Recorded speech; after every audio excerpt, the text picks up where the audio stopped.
It lives.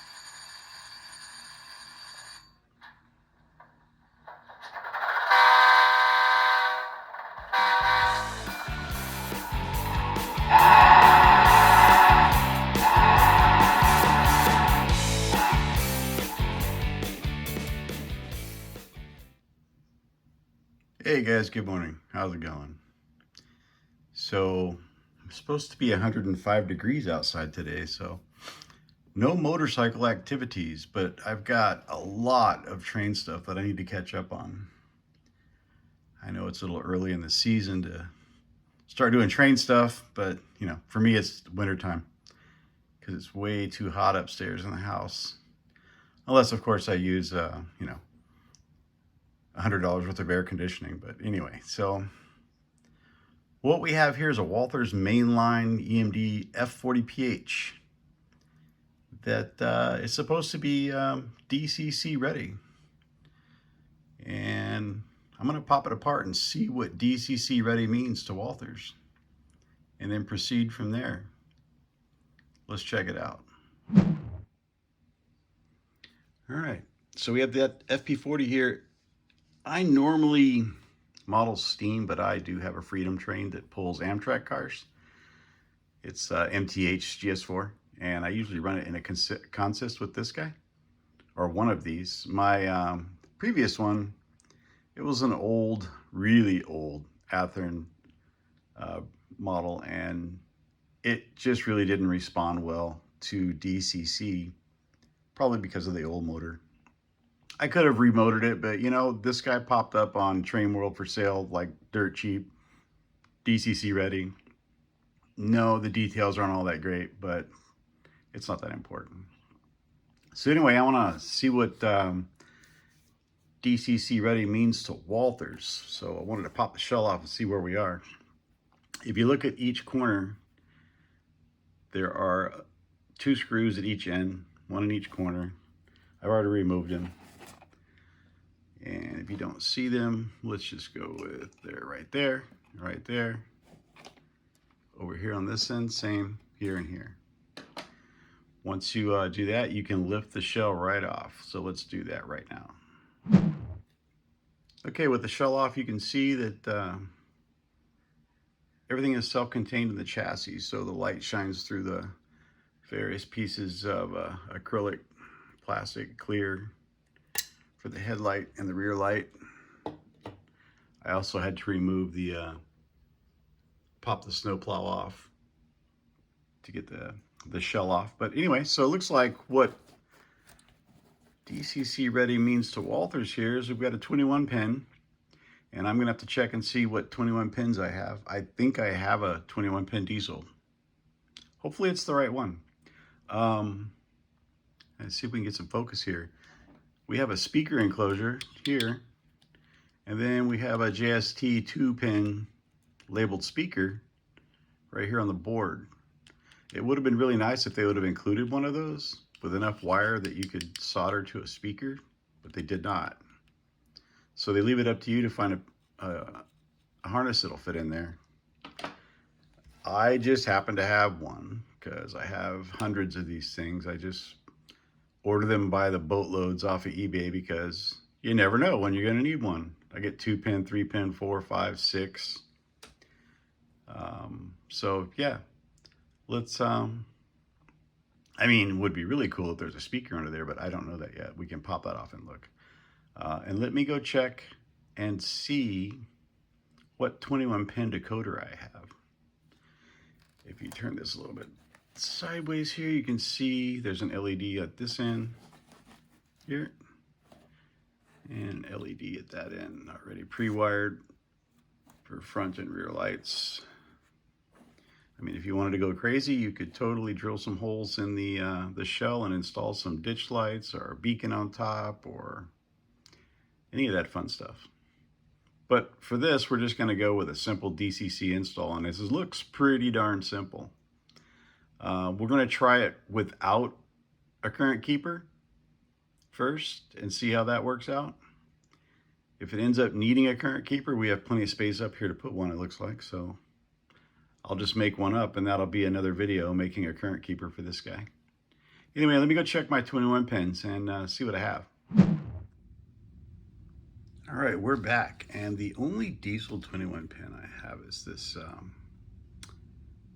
Soundtraxx, what is it, 880, or yeah, 885012, which is Baldwin and other diesels being Fairbanks Morse, and then the G-tail big blow turbine. And there's some other prime movers in there too. I think for instructional purposes, I'm going to go ahead and use that one, and we'll order the correct one to pop in here, since it's a matter of just basically sliding this guy off and sliding the new one on. So let's pop off that speaker enclosure and see what's under there.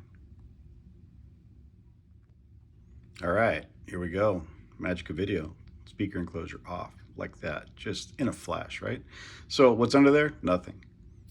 Kind of what we expected, isn't it? So I have 28mm speaker here, which fits perfectly in there. Look at that. And they have slots on the side for your wires to come out, and it would mount like this. I'm also a huge fan of the iPhone 6 speaker, so what I might do is maybe modify that enclosure so that I can mount the iPhone 6 speaker in there. And an iPhone speaker does not need an enclosure for sound, so just a place to mount it. So yeah, let's investigate the possibilities on that. And then basically just solder up, cut and then solder the wires needed for either this speaker or that speaker, plug into that electronics board right here, slide on my 21 pin that I have, which is right here, and that's it. That's pretty darn simple. Let's work on this speaker enclosure and see what we can come up with. All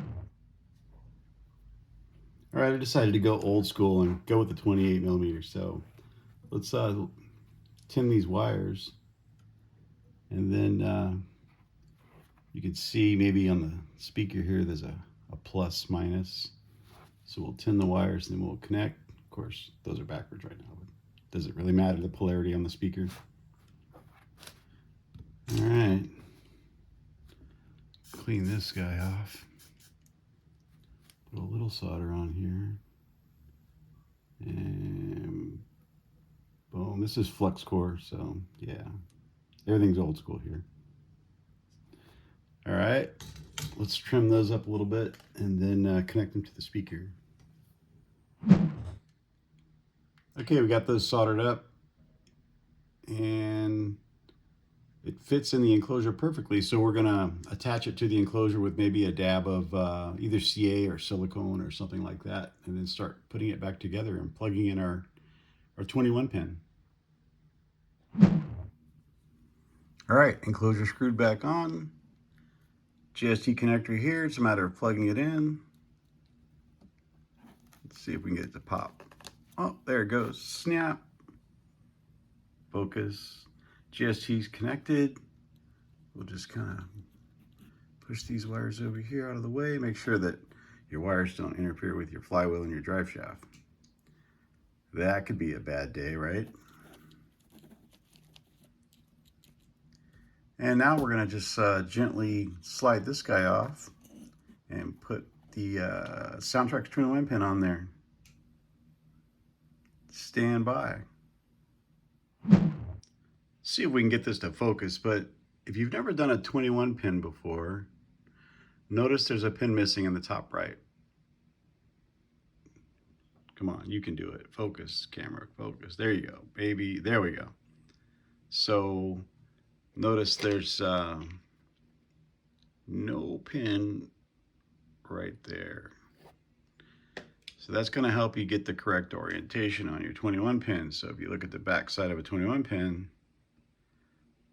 there's no hole. So make sure you're not trying to force this on misaligned, because you'll start bending some pins. This is the 21 pin dummy that I just pulled off, and this is required for this to run in DC mode. And this is the Soundtraxx sound decoder. And you can see it doesn't have a hole all the way through up here as well. So that helps you get the orientation on there correct. So I'm gonna go ahead and slide that on there. All right, on the track, on my test track here, I just have an NCE power cab, sorry. Very simple installation. And I do have it connected to a PC, which I'll use later to help select the sounds I want through JMRI. But we're just gonna go with defaults for the video just to show that, you know, installing a speaker, plugging it in, swapping out the 21 pin dummy for a 21 pin sound decoder. We're gonna fire it up with default sounds and settings just to show how simple it is. Let's apply power to our NCE. Maybe if I can do this with one hand. And there it is, it's powering up, sorry. Little blue light on the decoder means we have power. We have startup sounds, it's automatic with Soundtraxx. You can control that. What do you got? Like an old Fairbanks Morse here? I don't know. Sounds pretty cool though. Try some whistle, horn action. Yeah.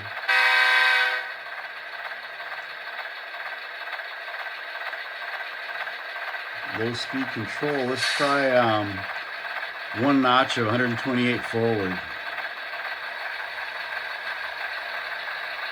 Wow, not bad, not bad. 2 notches, 3 steps, 4, 5. And you can see the front light is on because I selected headlight on off. You can turn them off like that. Turn back on. When I put it in reverse, the rear light should light up. Look at that, like magic.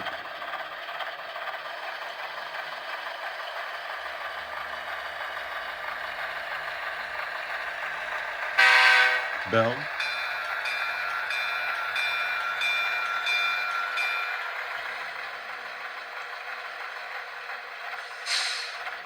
Pretty cool. Let's see, a lot of times the sound gets even better with the shell on it. So let's put the shell on and see what we have for sound. Love it. Okay, shell back on, snowplow back on. Let's fire it up. I didn't change the volume settings or anything. All I did was put the shell on. See what the sound, see if the sound actually changes pitch, tone, volume, etc. Power on.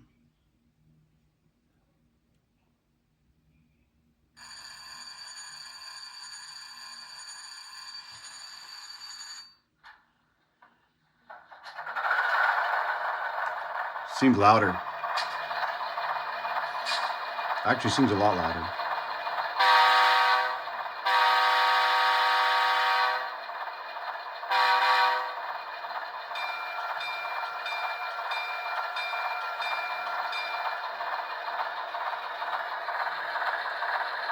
Headlights on off. Yeah, so with the extra aux ports, you could wire up, you know, the lights in the number boards. You could put lights in the, you could install lights in the number boards, and it looks like we have maybe a orange or amber light between the number boards. You could put a beacon on top. You could put ditch lights in the front. Lots of options, but we just did a basic install here. So yeah, we just have a headlight, sound, and prime mover control, which is outstanding. Speed notch 2 of 128, 3, 4.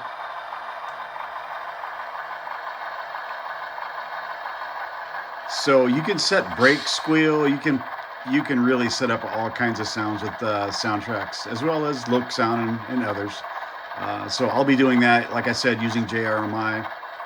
and my PC. It's just much easier than punching in a bunch of CV codes. So, but yeah, that pretty much wraps up the install.